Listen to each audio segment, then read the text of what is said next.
moving on now to well, a movie that I did not see, even though pretty much a fan, not of all of his movies actually, of Danny Boyle. Right. Some of his movies, some people will say some of the most overrated stuff ever, like 127 Hours, or most notoriously Slumdog Millionaire, which I still enjoy. Yeah, But I like that. yeah, but he is a director that I really support. In terms of Yeah. just British filmmaking and whatnot. So yesterday saw the trailer for it, thought the premise was pretty interesting. Right. Heard some things about it, especially like in terms of how the music is incorporated, or just the Right. idea of it, like, oh, you're gonna take credit of the Beatles music. I don't know, but That is take it the away. idea. What was yesterday about? Right. So yesterday is about this struggling musician. Well, I forget the character name already.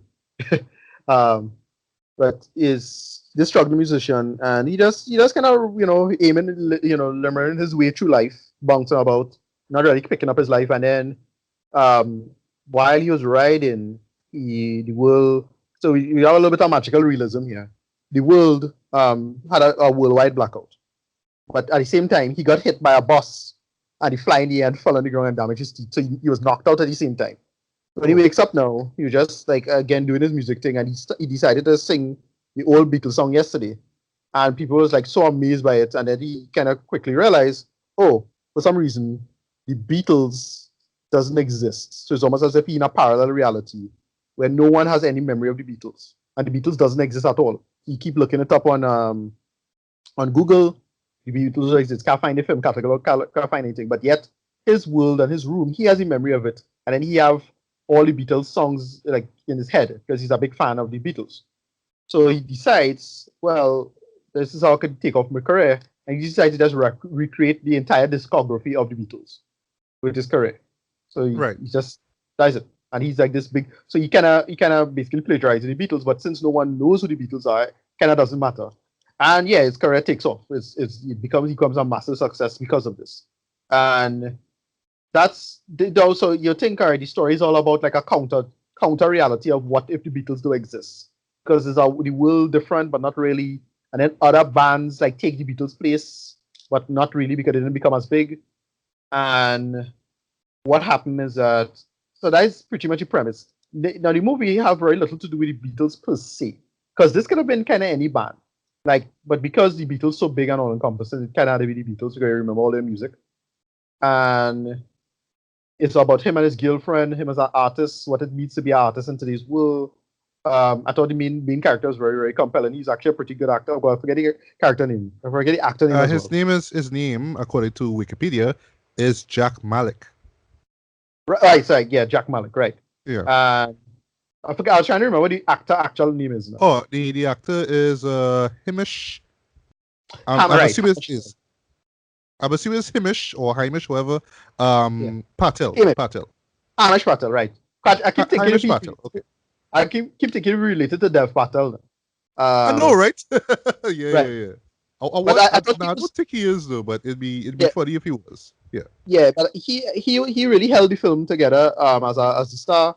The girlfriend, she was just Lily James. How was she though? I kind of well, the acting was good, but I hated the character. Because she was like I thought she was being a little ridiculous in terms of like what the demands of him was. It's like, dude, the man is like a big multi-millionaire. What the hell what are you thinking about? Anyway, his rise to fame was kind of haunting him because he like keep thinking he's a fraud and he have all that aspect of it, but that never really came up. And what ended up happening is that he ended up meeting. All right, so this is where there's a big spoiler at the end, but they're not saying. Basically, he ended up meeting two people who also remember the Beatles, and Okay. but they did something different with their memory of the Beatles because they're not musicians, and I dare not spoil what that is. But it's they gave him just a piece of information, and what he did with that information is very. I thought that's such a charming part of the movie, and that caught me off guard.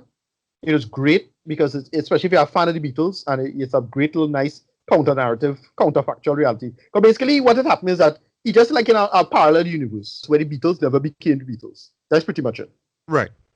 But it's what they do with that going forward, and it's a nice piece of counterfactuality that I really, really love and appreciated. And they got a great actor for the whole situation and everything like that. And I do not dare not spoil that if you're planning to go and see this movie. I dare not spoil that. I thought that was a great surprise. That totally caught me off guard. Yeah, that is pretty much it. It's a really charming film. Great characterization and work. The music is the music is the music. I'm not a Beatles fan, but because the Beatles so popular, you kind of know them through sheer cultural osmosis and ephemera. So you just enjoy the songs for what it was. In the new context and the world. Kate McKinnon was okay. She's kind of funny. I mean, she has been not too funny in any of most of the movies she has been in, but I think she's pretty funny in SNL. But she's okay in this. And right. ending was good itself, but what he decided to go with in the ending when he did the big moment in the movie, it make a lot of logical sense to me at least. And yeah, that's it. I heard like the criticism was, how it kind of resembles like I want to say Groundhog Day, but those scenarios where like a character ends up out of water and it's wrapped within this romantic comedy, so it has that kind of vibe. That's the thing. The film is less about the Beatles than you think, because it's really about him and the girlfriend, and really just him as a musician and what it means to be a musician. That's why I didn't get too caught up in that aspect of it. Like, I can understand why somebody would waste a certain time thinking about the counterfactuality of, well, what if the Beatles never existed and you had no British invasion and you had no this, no that, and which music influenced who and when and how. That didn't really matter in this context of the world because it played out in different ways. Although there's another thing that was kind of weird where it had other music bands went missing, and I swear that was a thing in the movie. I think I had to watch back the movie to see or verify that, where you were searching for other bands and they went missing too. So I don't understand that. I don't know like why they point that out. Whatever. Because I think Oasis went missing for some reason. But whatever. I thought this was nice, a nice little charming film. I didn't love it. It was just nice. It was just a nice, charming, kind of cool down film. I just gonna straight up say it. What ended up happening? I ended up seeing this after like shit I hated. I'm gonna talk about that just now.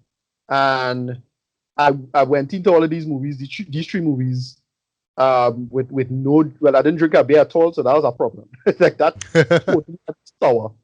I saw for all these movies, but this was charming enough for me to enjoy. And I think I saw it after the other movies. It was a nice palate cleanser, and I enjoyed it for what it was. I get this like a solid movie, Tom. Okay. Liked it. I had fun with it. I'm no music snob or anything like that, so I just jumped into what it is I'm watching, and it's like, yeah, okay, I get what they're trying to go for with, and it worked. It worked for what it was. I enjoyed it. I liked it. All right. I'll give it a look when I do get a chance. Yeah. All right. Next we'll move on to one of two movies involving animals. In this case, we will be talking about Crawl. Gator. Which has a very, very, very simple story, right? Very ridiculously simple story, right? Which is the point, actually. It's not meant to be complex or anything. It's serviceable, right? Which is a compliment I could give this, right? So basically, it's about this swimmer. Her name is Haley. She goes to this Florida university, right? And her sister tells her that there's this Category 5 hurricane, right? That's heading close to Florida, right? So she decides, she's thinking about her, I don't want to say estranged, but her dad who kind of just leave the family, after some years, right? His name is Dave. He's played by Barry Pepper. Haven't seen him in quite some time. Who just decides that he just going to stay in the old family house and try to renovate his stuff. He was supposed to sell it, but he didn't do it because of reasons, right? So anyway, you think it you know what I mean? Like all this rain and stuff, all this wind. You should try to get out now. You should try to get into someplace safe. But she insists she had to go and check she dad, right? So she goes in the house and she goes in the basement. It's more like a crawl space, not really a basement per se. Okay. I think that's why it's called. Right. All right. Yeah. Yeah, but basically I find it a little too cramped to be a basement, frankly. But yeah. Oh, okay. I got you. Right. Yeah. So he's underneath there. He was doing some work, but then when Haley sees her dad, he has his wound, and she then learns that yes, there's a gator underneath the house. And I think, it's just one gator, and they're trying to, evade that gator.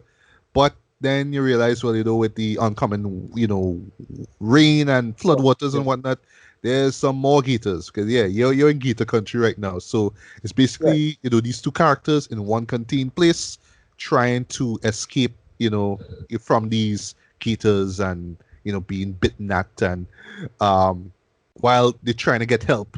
I'll talk about the help in a bit, right? But Ricardo, honest thoughts on Crawl. I thought it didn't balance the seriousness and the campiness well. They should either go more campy or more serious with it. So I agree with you. I agree with you. They yeah, do try to be a little too serious at times. So I was like, all right. right, I get in terms of character development, but dog, this is supposed to be a throwback to like these like early 80s films, like Exactly. Piranha, for So example, which by the way, right. the director Alexandre Aja directed, and that's actually one of my guilty pleasure movies, the Piranha Right. 3D.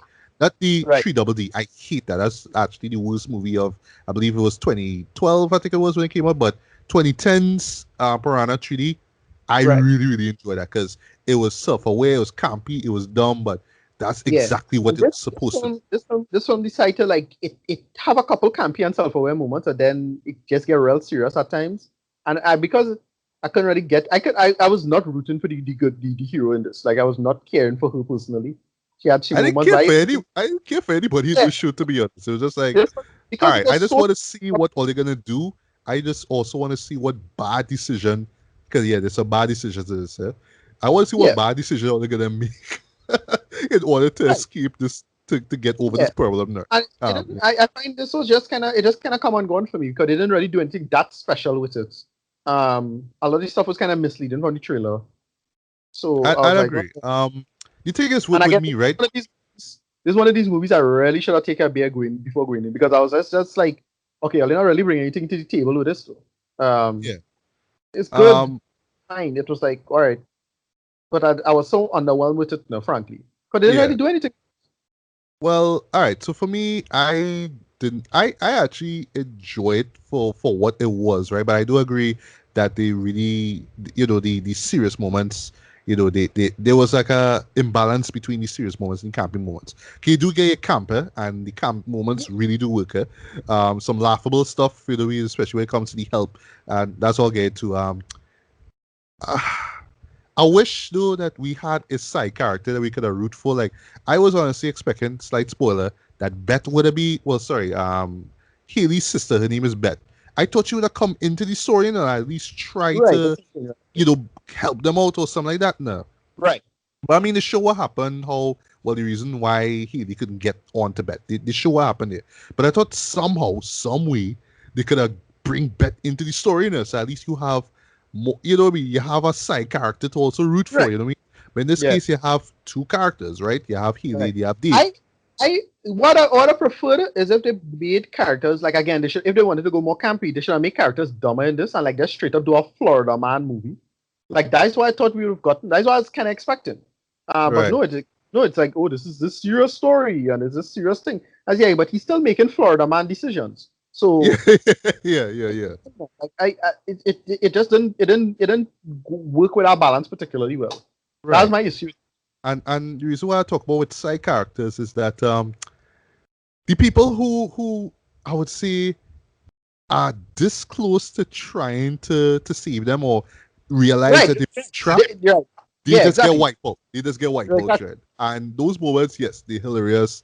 They're Yeah. really stupid, but they really were entertaining. I'll give them that. The kills in Yeah. this were great. I'll give them that. The kills in this were Right. great. You could tell that the creators put a lot of thought into them, especially the look of the Gators as well. They didn't look, Exactly. fluid. They didn't look rubbery or like, oh, this is a CG thing. They look real-ish Yeah. Yeah. enough, right? So I give them that. Also credit in terms of like the use of space. Well, I would say in terms of just making the set pieces, right? Even though it's like a crawl space or the in the living room or wherever it is, they do make those moments look creepy. Even the exteriors, what I mean, there's like great shots of like the of the hurricane itself, like seeing the Yeah. flood water and the winds. Really that setup it really looks great, right? So yeah, they go out to their way to make everything look ominous and scary enough. Like even stuff that not even like stuff that in the shadow and stuff that not in the shadow. Basically, they go out the way to make everything pretty much looked kind of creepy, right? Which is good, right? But yeah, though, I wish that we had a side character we could root for. Well, sorry, kind of connect with as well. Be like, all right, well, if it's instead of just rooting for two characters that you only know so little about, what about bringing in somebody else so you raise the stakes even more? The only other character you could say that we had to kind of connect with is a dog. That's Healy's dog. Sorry, not Healy's dog. Dave's dog, and that's pretty much it. You know what I mean? But somebody else in it would have worked to it in terms of this audience connection. Instead of just having characters show up and just get killed, right? Um, what else is gonna say? The music is decent for what it is. It's your typical horror thriller kind of stuff. Right. But the thing is, I think this is like the big drawback to it, right? Yes, it could have gone for campy, right? I agree with you. It could have gone for campy, but this kind of reminded me of the remake of Evil Dead, right? Which I actually do like. I don't love it as much as the original Evil Dead, of course. You know what I mean? But what that did is that it just all right, like Evil Dead 2, for example, incorporated more comedy into it, right? Right. And the Ash versus Evil Dead series, which I really do love, add a lot of comedy to the visceral horror of it and gore and all that kind of stuff. But the Evil Dead remake was just pure straight horror. No? So in this case, I know that they were trying to go for that same aesthetic. It's pure straight, unfiltered horror. But if you think about the premise itself, is like, you could kind of make it a little silly as well too, though. And they kind of do Right. this with the kills, but still, because they want this to be so nail biting and tense, it's just like, all right, we have to make this kind of dark. We have to make this kind of serious. You know what I mean? And yeah, it's a strength, but it's also a kind of weakness to the show because, dog, it's just trying to keep Gators, ravenous Gators. Like, you can't get any more campy or early 80s than that. I mean, come on, you know what I mean? But Right. yes, I appreciate the effort of them trying to kind of flesh out characters a little bit, give them moments together. It's like, all right, at the end of the day, though, it's still about freaking Gators. Like, don't take all this stuff too serious, right? Right. Um, so in closing, I mean, there's really not much to say about it. I went in expecting, a movie about Gators, and I got that. Yeah. And it is worth it. It's a serviceable movie, but in no way am I saying it's a terrible movie or it's not worth your time. If you're just not into those simplistic, straight to the point, under 90-minute horror films that supposed to just do its job, then or if you just want more to your horror films, then you will be disappointed by this. But if you just Right. want to go in, just be excited, have your popcorn, have your friends with you, cracking up laughing or jumping and screaming at the screen or whatnot. If you go to theaters, then you'll enjoy it for the most part. So for me, Right. I'm not gonna go with a 4 for this, but I'm gonna give this a very, very light 3.5 out of 5. It's worth checking out. It's one of those, movie theater experiences. You go, you watch with your friends, you enjoy, you come out of it. You probably forget about it after a while, but you had Yeah. fun with it, right? It's simple, it's straightforward. Like I say, it didn't need to be it didn't need to be that serious. Like, what I mean? We really could have added a little bit more campiness. But not too much, of course, right? We're not asking for a Sharknado here, right? But you know what I mean? Right. But I kind of blame that on, the directors and their approach to the subject material here.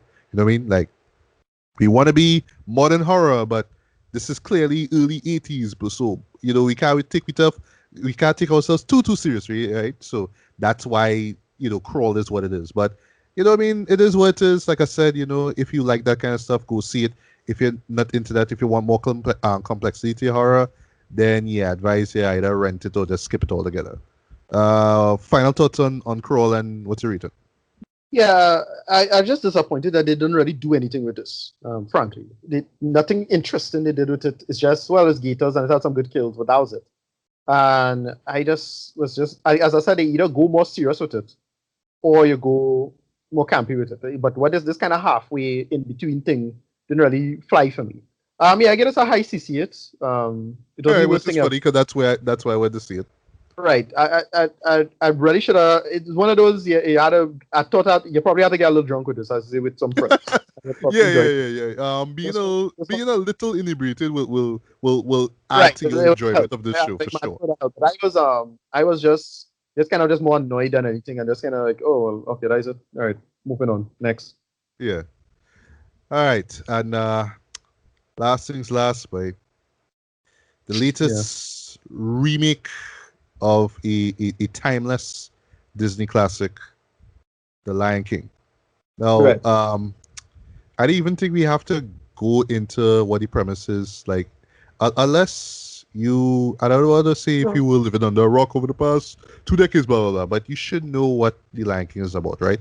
But Yeah. my history with The Lion King. So, I remember seeing it when it came out, like in 1994. It was one of those little primary school excursions, right? You go watch a matinee, and I saw it there. Everybody really enjoyed it. All the kids really enjoyed it. I enjoyed it there back then. I mean, the music, you could not escape that. The songs were just stellar. I mean, Hans Zimmer's score, so beautiful, so brilliant, right? Um, Right. and just everything about it was just big. You know what I mean? Like the scope of it was big. The music was big. The characters were big. You know what I mean? And all that kind of stuff, right? And I mean, this movie was just a phenomenon for me. Like for me, this is Right. hands down the best, Disney animated movie of the 90s, in my opinion. Or I should say ever. Like I really have this, at the top. You know what I mean? And it's not just because of the music or the animation or the characters. It's just the story. A familiar story, very Shakespearean, of course. You know what I mean? Yes, Um, Hamlet. yeah, Hamlet, you know what I mean? I want the thrones. I'm gonna take it from you, blah blah blah, all that kind of stuff, right? But the characters were just so appealing. I mean, Simba. I mean, who don't love Simba? Timon and Pumbaa, by the way. Who don't love them? And I was actually one who remember and really do enjoy the Timon and Pumbaa series. You know what I mean? That they had on Yeah, TV. about I that. really, really, really love that series, by the way. Yeah? Um, but the thing is with me, like I saw it back then, and it was like quite recently. Well, actually, watching a few days before watching this remake here, that was reminded of how great it was. Like it, like years after, I watched it over. I was like, yeah, this movie holds up, and I watched it over a couple days before I watched the remake here. And yes, I could complain a little bit about the animation a little nitpicks here there, the 90s dialogue, like, hey dad, you know what I mean? And hey, you know what I mean? Like really like 90s sitcom or 90s cartoon dialogue, you know what I mean? But other than that, those are just minor nitpicks. Everything about it works. The voice acting, whether it's Matthew Broderick or Jeremy Irons or James Earl Jones, you know what I mean? Everybody just brought the A game. The music that I mentioned, stellar music. The songs, you know what I mean? Just songs that you remember, Circle of Life, Can't Wait to Be King, Hakuna Matata, sorry. Of course, Can You Feel the Love Tonight? You know what I mean? If you were in the 90s, if you were a child in the 90s, you remember when that Elton John video was just on heavy, heavy rotation on TV. You know what I Definitely. mean? Like I mean, I could just gush on and on about how great Lion King was. So of course, when we heard the news about, oh, we're gonna redo this, and this is from the director of the Jungle Book. It's the thing about the Jungle Book, right? The remake. I never watched the original Jungle Book, right? The animated movie. But Right. I did watch it prior to watching the John Favreau remake, right? And what I love about the John Favreau remake is that it's the same story, but it's elevated, and not just in terms of visuals, right? But in terms of the storytelling. The storytelling is a lot better. It's a lot more intense. It's a lot more fun. It's a lot more engaging compared to just how basic the original one was. And I mean, I'm not knocking Disney for just the lackadaisical stories they was putting out in the 60s. Where it's just all about the animation and the characters, about Baloo the bear, but not about Mowgli that much. But in this one, John Favreau's version, it was about Mowgli. He was front and center, right? And the Yeah. characters around him, the animals around him, you know what I mean? So it just put you into this world. It was just so lifelike and real, like, yeah, you were in this, right? So of course, Disney being what they are is like, all right, well, we could make photorealistic animals walk around and talk and move about and whatnot. So let me just take this even further. Let me just do a film with just animals alone. So what movie we have with animals in it, boy? How about Uh, Lion King, boy? But dog, but everybody love Lion King, boy. Lion King is a perfect movie. Not exactly my opinion, near perfect, but people love Lion King. But nah, man, because people love that show, and I mean, who don't want to see it in quote unquote live action, right? So here we are now, 2019, with the right. Lion King reboot. So before we get to the reboot, our thoughts on the reboot, what's your history with the Lion King? Yeah, I'd roughly a similar narrative with you. I am not. Lion King is not my favorite of the Disney Renaissance period. It's Aladdin. All right, Um, yeah, that one's a second for me. That one is yeah, second place for me. Yeah. right. But right, right. And Lion King is my second. And I I like Lion King a lot. I didn't love it, but I really liked it. So I remember enjoying it. But it's one of those things because everybody get hyped over it. You get hyped over it too. It was the hype, and you're 8-year-old, a 8-year-old kid at the time.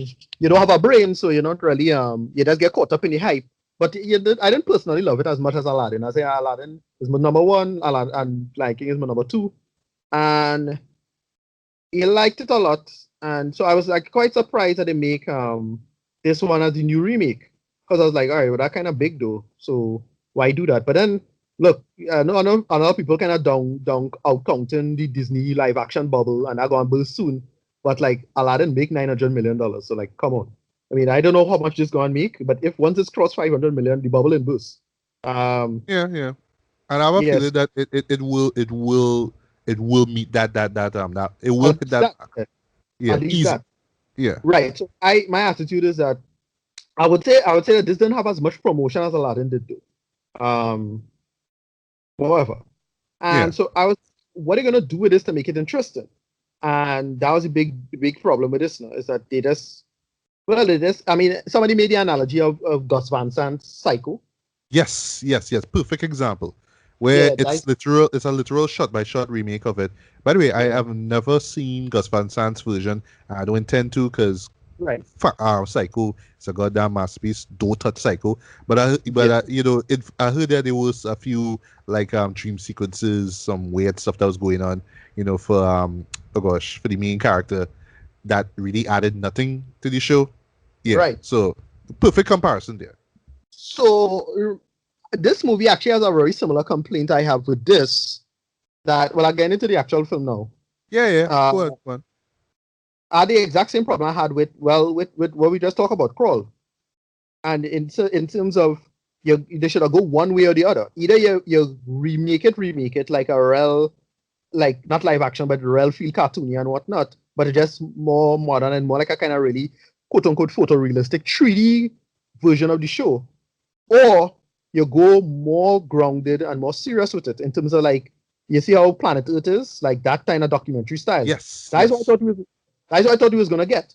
So it's more about the editing and the thing, and then you don't really have the talking necessarily. And I just gonna straight up say they should have cut all the musical numbers from this, I because will talk about the musical numbers in a bit, but go on. that's why it don't work at all, because they're not getting the faces right, and because the faces is just line faces, they're not expressive. They're not supposed to be expressive. The musical numbers don't work at all. None of them work. Like every one of them fall flat hard. And they should have cut that. They should have just cut it. They should just be a sequence where you hear the music, so you thinking is that, and make it feel like a kind of, like again a Attenborough documentary. And if they did that, like, you ever see this famous video of when somebody narrating, and it's like an iguana had escaped from a bunch of snakes. Like That that was I real. saw that, in my opinion, is one of the greatest videos I've ever seen in my life. That Right. planet sequence. I They should have that used is like top tier, level intensity. Like that moment, I that. love that video. Right. I love And that video. they should have done it like that, where it's more just like you're watching Planet Earth and they editing shit like that. And in fact, I would have gone as far as just not having anybody talk or anything like that, and have it be just a straight up Attenborough style narrator. And you tell that story. Like now that's a big swing and a miss experiment. I think that nobody gonna, like, I don't know if Disney gonna give John Favreau the money to do that. But it's John fucking Favreau, so he like have enough sway to do some shit like that. Like Yeah. that's what I do. Instead of just deciding to remake the show and with all the songs and the music and Nala and these characterization. No, to me they should just play it like you're telling the narrative from a documentary perspective, and you have a narrator and nobody talking. So it's like, it's really feel like if it's real animals going through all this shit now and telling the story as it is, and it's like, oh well, we're following Simba now, so and so, and he goes through this, and but you're telling Lion King story still, but it just from that take now. But they decided to no, they have characters talking, and they have characters talking with each other and like trying to tell jokes and singing, and the singing terrible. Like all the music is bad in this. And the only thing that I'm gonna straight up say, the only thing that interesting comes out of this whole fucking thing was Beyonce's album on it, Yeah. right? I'm gonna talk about Beyonce as well too. But go on. I don't know what to call it. I think it's, I'm forgetting the name. The gift or something like that. Yeah, the gift. That's the And name of it. like I listened to the album. It have all these cool artists from Africa and all these great songs on it. I was like, yeah, but this is the only good creative thing to come out of this though. Like That everything. that that project is actually on my to listen list. Like I actually have it, but I haven't gotten around to checking it out yet. Straight up, like if they decide, like I don't know, if they went with the pure documentary approach, it could have been like it could have been a noble failure kind of thing at least now. Or if they edited it brilliantly and made it work, I'd be like, all right, great, we have something brilliant and such a really clever, interesting take to the Lion King. But what I got here is just a total thanks I hate it dread. Holy shit, this is real thanks I hate it because it's straight up catering to nostalgia in all the worst ways. You see how with Aladdin, the only part of Aladdin that worked was the stuff that was unique to that show. And every time Yes. they catered to Robin Williams and the old cartoon was trash. Same fucking thing, but way worse. Much Right. worse. Right. And a huge problem with that. And boy, because I went into this thing sober, boy, I was just like this gritting my teeth with this, just like, wow, Dread, this is a mess though. It don't Yeah. work at all. Voice acting. Don Glover was okay. Beyonce was terrible. I'll get. Like I say, I'll get to. Go on. Ricky, he was okay. Um, James Earl Jones was good. The person, Uh, Eric Andre, was pretty good. I thought he was okay. The guy who played Timon, I forget this his is guy. Billy Eichner. Billy Eichner, yeah, he was Yeah, okay. Eichner, whatever. Right. Pumbaa, well, this fellow as Pumbaa wasn't half bad either. Just Yeah. one Seth Rogen. I was like, but slogan. Yeah, this he is was some okay too. actual perfect But casting right here, though. All right. yeah, that wasn't bad. But Jared, ultimately, this didn't work at all for me, Jared. It just fell flat. Again, I find if they take the documentary Planet Earth style to everything and just have them like not talking at all, but they're telling the same story, and but you're doing things from like you could tell it's like a big zoom lens, and they cut it here and they really make it look like if we watching it like a documentary or something like that, like this like how Planet Earth had it. Then they do some shit like that, but they just decide to play it like if they do over Lion King again. But like they don't make any sense because none of the faces are expressive. None of Right. this working. They decide to change the colors. None of it makes sense in terms of like the realistic thing. So the photorealism just fall flat completely. I like John Favreau, but boy, he had to take a L with this one, Joe. This did not fucking work at all. At all. Almost none of it worked for me. I don't think it's like the worst thing ever. It's not Batman v Superman, but boy, this was a mess. Joe. It didn't work for me. All right. So my thoughts on Lion King, right? So based off of what you see, right, the whole Planet Earth stuff, all right. So I'll say it like this: if let's use Cinderella for example, some people actually see that Cinderella is one of the best uh adaptations of of the old movie, you know what I mean? Yeah. But because Cinderella is you know it's its own entity now. It existed before Disney do their own version of it. Cool. Right. You could make whatever versions of it, right? So great. Same thing with Beauty and the Beast, right? So people will criticize it and be like, no, it's not like the original one. But what I actually like with that movie, even though I really do need to rewatch it and see if it still holds up, probably it would, whatever, is that it harkened back to the old like 1946, I think it was, French Beauty and the Beast. I thought that was really cool. Little callbacks they do to that. That was really cool, right? So it's not like they dipping in directly into Disney's thing and recreating that. They have other pieces, other, material to use, right? So because it's all animals and stuff like that, I understand. Yeah, you could have make it like a Planet Earth kind of thing, but I wouldn't say have it as a narrator because, well, two reasons. One, because once again, it's a Disney property, right? Lion King is a Disney creation, so of course they're not gonna do the David Attenborough thing. They could have, but you see, once again, it's about getting butts in seats. I mean, nobody want to come and see some big, animal documentary. It could be the best looking thing ever. It could be in IMAX, but nah, people don't want to see that. When they hear Lion King, nah, they want to hear the songs, all that kind of stuff, right? Which is one of the main problems, right? It's playing on people's expectations. You want to hear the song, you want to do this, you want to do that. Fine, but you can't think a little outside the box and give us something a little bit different. At least do it in a different way. They try to at times, but they mostly fail. But get back to your plan, it'll take for a bit. So yeah, they could have really make it look like it's like we're following these animals, and it really does feel Yeah, like exactly. it's an animal documentary we're watching here. Instead of, oh well, no, people want those white shots that we saw in the old movie. We want those shots that people remember, and we just get that again. You know what I mean? Like it's just, and this was the phrase I was thinking about after I came out of the show. Lazy remake in 2019, Ricardo. 25 years, all right, after the original one come out. You telling me nobody in the creative team can take up and say, you know what? But people see this movie like billions of times, Dread. What can we do here to make the story different? How can we make this? How can we give the existence of this movie in 2019 a reason? Like we have to justify this, and they did not do that at all. It's just, Yeah, hey, remember the they movie make, from '94 that you love? yeah, they Here's make this some again, but it's with just photorealistic creatures now. yeah, Haha. So yeah, getting the no, good out of the way, right? Getting the great out of the way, right?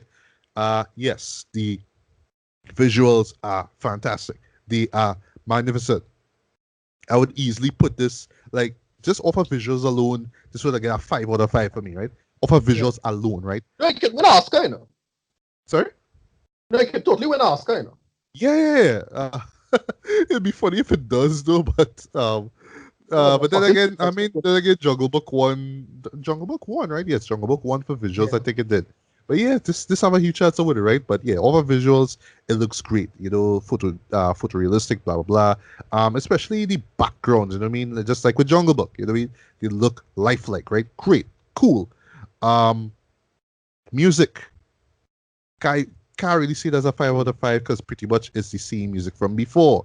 They get Hans yeah, Zimmer again to pretty much dust off the book yeah, with all the instrumentation and all the musical notes, and it's just a recreation of the score that he did back in '94. He just add a couple of flourishes, but because I haven't like listened to the score completely, I actually should, me being a fan of Hans Zimmer, I could tell, okay, well, they add this little piece here, they add this little piece here. But, dog, what's the point? It's the same score. yeah, What's the point? What's the point? I mean, I told you to bring something a little bit different, but it's like, no, we're just going to bring it back to the same score. So, all right, give me the money. Okay, cool, whatever. At least it's not PVS, right? You know what I mean? So, whatever. But, yeah, they really could have done more with the music, at least for this version, right? Not saying it could have been too dark or too light, but just something different, right? And uh, voice acting kind of hit or miss for me. I felt that yeah. the actors who played young Simba and young Nala were terrible Yeah, compared to the original film. Even like just the dialogue and how it sounded like, hey dad, when will I be king? It just sounded flat. It just had no emotion. It had nothing to it. It just felt like a kid literally reading lines. And it got even worse when they got to Just Can't Wait to Be King. I don't know who the boy yeah, is who was singing it. And they even, oh well, let's have Nala sing along with Simba. That's different. Uh when they reach a point where you can't even differentiate between Simba and Nala in the same shot, yeah, that's a failure right there. Because yes, during that sequence, I swear I could not make out who was who, boy. And they yeah. got even worse when they were singing. And just to touch on music, right? So yes, all the songs are there, right? They had a couple of new songs in the end. I think they got Elton John to sing one of the songs as the credits was rolling up. Not Okay, Can You Feel the Love Tonight, but I think he did a new song. Sounded okay, but I'm not familiar with it, so it's like whatever. All right, whatever. I just leave it in the cinema. I just hear a song playing. Oh, that's Elton John. Okay, time to leave. Right. Anyway, right. but I understand you can't do the Broadway style, versions of like what was in the original movie, like in the original movie, because you had a lot of color to work with, and because it's animation, it could get away with having your musical numbers be over the top and larger in life, right? Like, Just Can't Wait to Be King, Be Prepared, those two in particular. Those are larger in life. And I understand from Favreau's perspective, all right, you want it to be grounded somewhat in realism. So we're just going to have the characters walk around and sing. Okay. And then we get to the main problem with this. What are the main problems of the movie? Uh, the expression on their faces. I Yeah, know but if there that's are some people that will come and say, but it's they're supposed to be real animals. I mean, blah blah blah Exactly. blah blah blah blah. I just say you have to But drop. You have to pick one. yeah, If you're doing singing, singing is expression. You can't just have them singing. So drop one or exactly. the other. That's the Yeah, problem. yeah, you because you want to incorporate music into it, you have to see the characters emote though, and then well, when they get to the emotional moments, of course, you had to see that, and that's what made the original film work. But that was within the realm of 2D animation. Cool. You could twist and contort the characters' faces. Cool. You could see a teardrop fall. You know what I mean? Great. Yeah. But because you're going for this realism stuff, and the moment where I was like, all right, this just not working at all, is the Deta Mufasa. Right. Terrible. Terrible. The zoom Terrible. out that they do with Simba, Yeah. terrible. What was that? Yeah. You know, In a they Hollywood kind movie, of what was that? again, they could have do this in a more realistic, grounded way. For what it was. Like again, if they did do just the documentary style to everything, that whole thing could have worked, Where you're Yeah, selling us and making it look as if this really happened, Dread. But at yeah, and no point it would have added to the intensity, it would have added to the sadness, add to the shock of it too. Because yeah, I this thing, mean, it well, this is I mean, Mufasa's death is not a moment that always right. shocks me, What's but so yeah, it's a frustrating moment about that people really remember. You know what I mean? And yeah, they just fail to capitalize on that because yeah, just do it shot for shot, but it yeah. just have no I think emotion what's to it. frustrating about this is that they should already go another direction with it, and it just feel like a squandered opportunity. That is what Yeah, frustrating yeah, about. you're right, you're right. It's So this not for like the it's not like the thing, and they just said, again is what they call. I prefer a big swing and a miss, and they don't swing at all. There is no right. big swing, right? You decided to just remake Lion King for no good reason other than well the quote unquote cash grab thing, which is That's fine. the thing, But and you still have to that's the unfortunate make part of sense. it. Yeah. Yeah, But this what I read, really rest of stuff, right? Before I get to read it. Right. So and just get back to voice acting again. And I'm sorry, but once again, going back to the kid who plays Simba, like the emotional moments just do work. And because you're relying heavily on voice, because sorry, having having mouth movements is not enough. You have to show it in the face. But so because you're it's going for realism, it just not working, right? So not even the voices could sell it. And one thing that the creative team could have done, at least set up the tone of it, like visually, the aesthetic of it. right. You know what I mean? No, but Make it that's the feel problem. dark. You know what I That's mean? the Or problem. saying what you say, just reference to what it is you say, the documentary approach Right. really No, put us into it so we feel it personally. But when you but make I it like a shot for shot remake, it's like, yeah, it's the same thing, but I am not feeling that emotion anymore no, but because that's the characters problem just too. not showing it. That because you have a big disconnect between the voice and the thing because you're not making expression. It don't make sense. So when I see an animal like a cat, right? Like if it had a talk and cry and something like a human, then you have to have cartoon expression. Sorry, that is not how our brains work. We can't make the connection in the way we want it to. So if you want to have workable empathy, you have to have a realistic approach to it. Meaning you need to make mews and meows and crying sounds like a cat or like a lion or like a baby cub. That is what they Yeah, needed to do for them kind of you, scenes. So you're if it right. had You're right. That's actually that a good point there. crying like an actual baby lion, but you're still putting the human emotion of it crying over its father or its Yeah, dead dad. But you yeah. put it In like this case, that. it's the same thing. Dad, No, wake up. dad Dad, wake talk. up. You know what I Yeah. mean? Ugh. All right, but The- just to wrap the- up voice acting. Just to wrap up voice acting, right? Um, there are some. Well, I would say some actors really do come true well enough. Seth Rogen, I thought he was great as right, Pumbaa. Not as funny as the last actor played Pumbaa, of course, but he did what he was supposed to do. Same thing right. for Not all of them. Billy Eichner, right? Who played Timon. I Right, thought that Chiwetel Ejiofor, forgive me if I get the name wrong, played Sky. I right. thought that his voice actor was great though. It was And okay. like it's not theatrical and effeminate like Jeremy Irons. I mean, Right, right, Jeremy Irons' voice for Scar still holds up to me. But right. I thought Exactly. that Ejiofor's version of it, worked well. It was really dark. Remind me a lot like what Idris Elba did with Shere Khan Right, right. in As in, Jungle right. Kingdom. It's not as good as the original, but still pretty good for what it is. Yeah, especially in the intense moments, like where near the end, when he's talking down at Simba and his mom. Like I thought, like the voice actor Right. in that was excellent, actually. Like really getting that reach now. Um, oh yeah, to get to Donald Glover. and Beyonce, Knowles Carter. Oh, before I get to them, poor James Earl Jones, way. I mean, I love him about all that too, but I thought it was fine. I he, thought it was it fine. was it was all right, but it just didn't have the warmth. It didn't have the fatherliness of the Because the original fucking real lion. Fassa. Exactly. There was The a fucking real warmth looking lion. to I did not have yeah, problem. you're right. Yeah. There's just something off with how he looks and all that kind of stuff. But Exactly. there was a warmth to how he sounded in the old film. This one is just like, I must sound majestic. So when I talk about, when we die and we become grass and Yeah. the antelope eat Yeah. the grass, it just doesn't have that warmth to it, man. Just like I must sound majestic because I'm a king. And Yeah. well, but yeah, no, to get to Mr. Childish Gambino, right? So Right. as he come in with the Hakuna Matata, musical number, I was like, all right, yeah, he in, right? And I was loving the singing there. Singing Yeah. wise, he did the job. He did the job, right? Right. Voice acting though, however, it was just kind of off and on for me. Like, especially Yeah. when it got to the more intense moments where he had to express himself a lot more, like near the end, for Right. example. Like, when he's talking down, talking down to Scar, telling me you have to leave. I wasn't feeling that at all. I wasn't feeling that. Some people find Right. his voice actor was flat throat, but I just find like when it comes to more intense moments, it just didn't work. You know what I mean? And not that Right. he don't have the Yeah. voice, he don't I, have the I didn't range. think. Though. It's I just didn't that think he was. I don't know, boy. I didn't think he was much worse or any more worse than Matthew Broderick, frankly.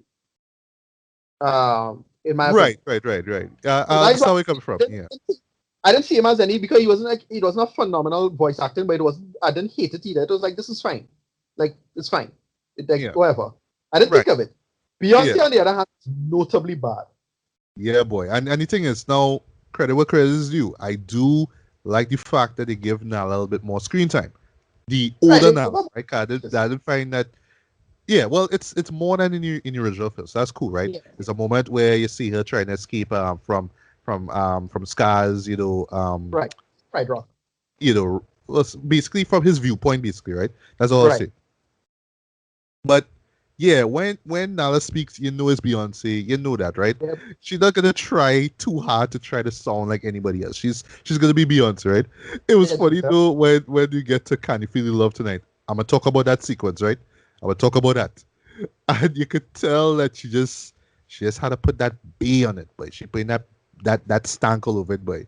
And just like overpowering poor Donald Glover, just she lyrical flourishes and whatnot, and he just like, right. can you feel the love tonight? She's like, can you feel the love tonight? Yeah, It's like, yeah, you just like flipping and doing sit aerobics around the man. You're like, come on, do it. You know what I mean? I think it's the same problem that people had with oh gosh, with this guy what's his face? Ed Sheeran when he did Perfect, the remix with Beyonce. And okay. yeah, Beyonce just kind of outshine him because she doing the same lyrical, acrobatics, you know what I mean? And Ed Sheeran just being Ed Sheeran, you know what I mean? So once again, it's like Beyonce just don't know when to just kind of dial it back a little bit. Right. She just had to be on top now. You know what I mean? That's the best way I can describe it. But yeah, voice wise, yeah, she could have come way better. And not saying that she had to go out she way to not sound like how she sounds, but just put some emotion to it though. And to give us Yeah. some moments where it's like, all right, you need to be emotional here, you need to be intense here. It's like, no, it's not feeling it at all. So yeah, she just really could have come through better here. But musical numbers, right? So I already talked about Just Can't Wait to Be King, and well, Yeah. pretty much how that feel is that while the original one was playing off the Broadway vibe, you know what I mean? Everything was just over the top with the visuals and stuff like that. This one is just we're gonna try to do it, but we're just gonna have the camera just be up in like giraffes and zebras because it's similar to, but because we trying to have the same creatures that were in the original number, but do it in this realistic way, in that documentary style. But it just don't work because it's two animals walking around singing a song. It's like, sorry, three animals walking around singing a song. It's like, well, you need to make Yeah. this big, and they don't do that at all. But where they Yeah. really dropped the ball though was with "Be Prepared" by, well, or I should Yeah. say, That was the half-ass, worst. Shit. half-ass version of "Be Prepared." Right? It wasn't Yeah, even the Judge. full song. It was just Yeah. like a third of the song or half of the song. Like, what was Yeah. that? You're tall, Jordan. No, the more and more I think about it, it really feels like the music was an afterthought in this. Like they never intended to have the music in this, and then they say, "Oh, well, we had to have it," or the Disney higher ups or execs say, "Look, well, they had to put them songs back there," and they end up just reshooting that after the fact. Yeah, yeah. That's how it Now, felt. yeah, now the one sequence I could kind of let slide is the Hakuna Matata, but that's just because the song is so great. But it's just a shot by shot remake of the original thing. Same The only new thing they add is just that, well, the fart jokes that they held back on in the original one. I remember right, Timon made the joke is the breaking the fourth wall joke and saying, wait, don't see that. There's kids watching. And this one is right, like, no, we're just gonna have fart jokes because we have a PG rated R. So here we go, right? right. So that was supposed to be funny. It's not, right? But yeah, that moment I could let slide because of Donald Glover. When he come into the song, it's like, all right, cool, I feel it. I like what he did in the end where he was more or less just doing the refrain again. I actually like that. That was cool. Yeah. But the most laughable moment, I didn't even realize this till my friend mentioned. And my friend, by the way, didn't even see it. But he saw a review of it and mentioned to me. And I was like, oh shit, that's true. Can you feel the love tonight? Or should I call it, or how I should call it, can you feel the love today? Because All right, yes, yeah. It was the second nighttime. Yeah, half of the song, if you remember from the movie, took yeah, place it's at pop night. It's at supposed to nighttime. Yeah, be a nice kind of calm nocturnal because song, kind of a into slight the bedroom song basically. They do right. the entire song during the day, Yeah, Dread. that was weird. I remember that. Do you know how it is to hear two hardback singers slash actors singing "Can You Feel the Love Tonight" and seeing two lions frolicking in the daylight, Dread? Yeah, you What? know. What? Again, And in my head, again, like another Disney opportunity. folks, Disney And folk, again, Disney execs, they didn't watch this and be like, yeah, they tell me they watch this like, yeah, this is good, this is fine, like, this is what another this is missed opportunity necessary. because Yeah. they can show some. No, it's another missed opportunity because they can already show a great night sequence, reflections, and then maybe even like a couple shots where it infrared night vision kind of vibe or something like that. So you get a sense, oh shit, people watching them. They could have do something like that. Oh, okay. I see what you mean. I What? see what you mean. Yeah. Yeah. This real Yeah, but frustrating, but Dre. but that's the round things up, right? I do like the idea with the hyenas. Well, it's a shame that they had to take on my boy Eddie, the one who's like like Right. I actually thought he was like my favorite hyena, right? But I like the fact that they had Shenzi, who was Whoopi Yeah, Goldberg's character, be the alpha female of this. That was cool. That was cool. And well, the only biological reason why they did that is because they wanted someone to fight Nala, right? Oh gosh, biological oh gosh. Sorry. biologically accurate because like hyenas led by women. So well, yeah. Right. Oh, okay. Yeah. Yeah. But the last I want to say, so talking about that Beyonce project, by so two things, right? This is kind of a slight spoiler, right? So Rafiki's character, there's a great moment in the original one, right, where he uses staff and he hits somebody head, right? He told him about the past and basically it's for him to understand that you had to learn from your past in order to embrace your present and your future, right? That is not in the movie at all. So all of a Yeah, sudden they just jump to, oh, he look in the pool and then you see father in the sky the vision, remember. And all of a sudden, yes, I am a king now and I must go. So so they just jump past the whole moment where he understands the idea of the past now. they had this weird sequence with his fur. Like that was in the movie Which in the one? original. What the fur? Going through the thing and it getting the dung and the giraffe eat it and then the dung beetle take it. That was in the movie. I don't think so. No, I don't remember that at all. Anyway, the fur, so the giraffe shit fur get back to Rafiki and you're like, oh, Simba alive. And I'm like, okay, that is it. Like I had to look back at the original No, because I haven't it watched was something different. What catch me is that all of a sudden the man's staff wasn't even there. And once again, I know all they're going for realism. But why, when you hear, oh, we're going to try to take back the throne from Scar, you just pull out this cane like, oh, this is my weapon that I ain't used for years, right? You know what I mean? it. I use this to fight off hyenas. Like, Yeah. no, Okay. Rafiki So is the one supposed to have the cane, right? But I right, know we talk a lot about this, so let me just get to my last point, right? The no, the moment where one I thing was like, what? Yeah. the one saving grace of it is that they kind of explain why under Scar things kind of went to shit because he overhunting. I like that. Yeah, That's that one moment there, thing, like but ecology, because from an ecological standpoint, that makes sense. yeah, Yeah, but I kind of laugh at this though. It's a subtle thing, and not that many people will pick up on it, right? So getting back to when Simba finally realizes that he must be king in like 2 minutes, right? And he meets back with Nala, and great idea of incorporating a desert because there wasn't a desert in the old film, right? There was just some dry land basically. This is where the vultures was trying to eat was trying to kill Simba now when he passed out, right? Cool, but the moment where they were about where they were running back to Pride Rock, right? You hear Hans Zimmer music dread, and I swear, like you just hear like a little bit. Not you don't really hear it, but it's almost like a second of silence, and then he just jumped to Beyonce's Spiritus. And I shake right. my head. I was like, so you're literally just shoehorn that song. Like you just literally stop Hans Zimmer music to bring in Beyonce's Spirit song. I was like, nah, so for me to realize it, they just stopped the song to bring in Beyonce thing. I was like, nah, all they feel right there. For me to hear that, all they feel right there, Dread. Just because we have to have that selling song, spirit, and I mean it's a cool song and whatnot. But oh gosh, Yeah, bring it in much subtler than that, man. Come on, don't stop Hans Zimmer just to bring in she. Come on, man, really.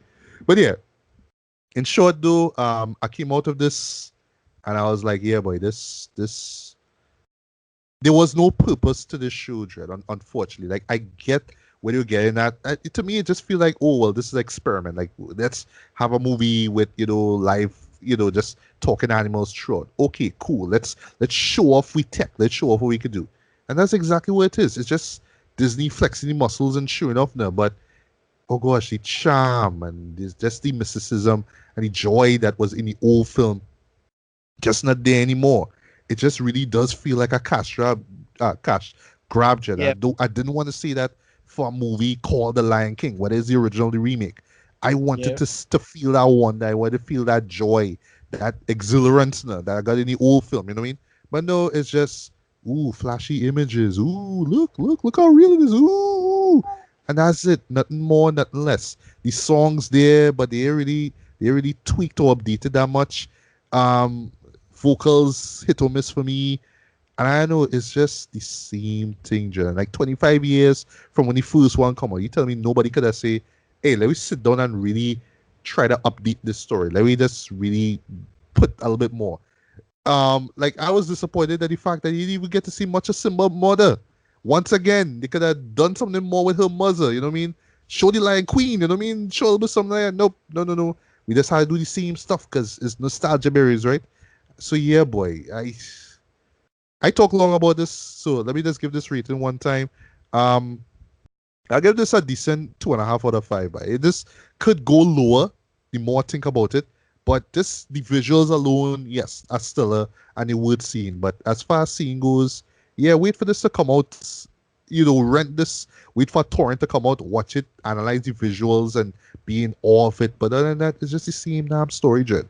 And last thing I'll say, I understand that yes, some kids, kids are being born and what I mean they never saw the 94 film, you know what I mean, they don't know how big a deal that was.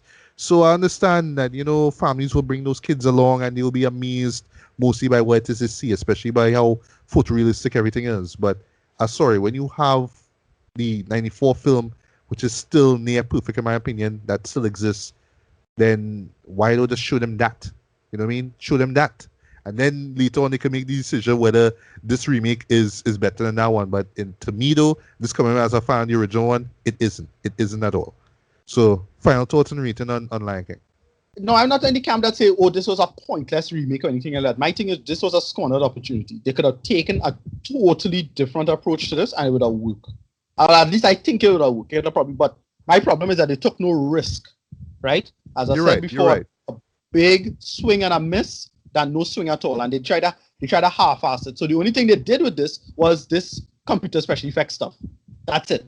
But they should have taken a totally different approach. In my opinion, they should have done the whole Planet of David Attenborough stuff, and I think it would have worked. But that's just me. But boy, this was a really huge disappointment for me, boy. This was a big problem. I get it like just a low CC8, You know, it was really frustrating because they didn't need to do it like this. Jungle Book worked in its own way. Jungle Book worked in its own way for what it was. Yeah, and that film in particular elevate admittedly mediocre story. This one is like next to perfect in terms of storytelling and whatnot. So you had to come way better than, well, we're just gonna remake it, but it's just gonna be with these visuals. Nah, man, you could have come way better than that, man. Yeah, and as I say, you know, to me, as I said, it would go to Attenborough, you know, have the music scores, all the songs as a score, but don't have the actual singing and actual musical number. Just drop all that shit, make it more realistic, quote unquote, and make it work like that. And you know, as I bring up that, sorry to cut you, as I bring up that, you know, it's because I know, you know, Disney want to raise the bar and they want to do something real extraordinary. But you know, the more I think about it, that Planet Earth as technique would have worked really good, though, because I imagine one day they're gonna want to make films like that, where it's about animals, or you know, it's like those Planet Earth documentaries, but it's animated. You know what I mean? Yeah. And they could have hit that off with Lion King, but no, because people love this and they love that, so they just give them that again. You know I this doesn't work. You get the feeling that it's just like I think it had a vision here at one point. And then they say, all right, now the big execs and the people on top decide to just jump in and say, no, do it like this, that, or the other. And they just that too many cook situation kind of spoil it. And they fuck it up in that way. This is a big disappointment. Anyway, low CC8, moving on. Let's move on.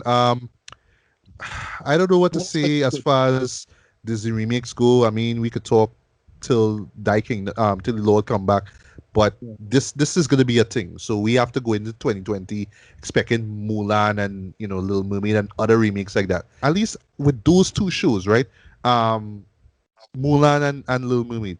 They're going to do something different because they kind of have to. But, oh gosh, man, I hope this is the last time that they do this whole copy and pasting with the movies because, people already done getting fed up with these remakes. But, this one is going to really get on people's nerves right after this scene. Yeah, this one gonna be the tester because if it make less than 300 million, then it will be the official failure of the bubble. But if it make it, I feel it'll cross the 5 million, so whatever, the 500 million, so whatever. Yeah, whatever. Yes, moving on.